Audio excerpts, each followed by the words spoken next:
تو حضور پاک صلی اللہ علیہ وسلم کے صحابہ سے جب محبت کی جائے تو ایمان لطف والا ہو جاتا ہے، دل میں اللہ نور پیدا فرما دیتا ہے، چہرے کو نورانی فرما دیتا ہے۔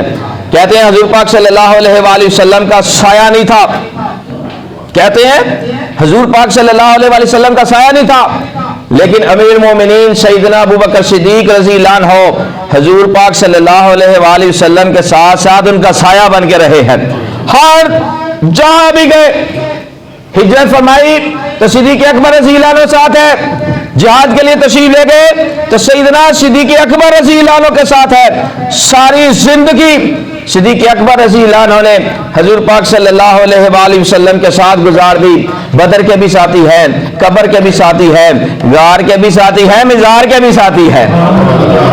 بدر کے بھی ساتھی، قبر کے بھی ساتھی، غار کے بھی ساتھی، مزار کے بھی ساتھی۔ اسی لیے ہمارے دادا پیر و مرشد بابا سرکار یوسف علی نگینہ رحمت اللہ تعالی علیہ نے فرمایا، ابو بکر ساتھی نبی دے سفر دا، احد تے خندق حنین و بدر دا، محمد دا ساتھی قبر تے حشر دا، نہ جلی جدائی ہے صدیق اکبر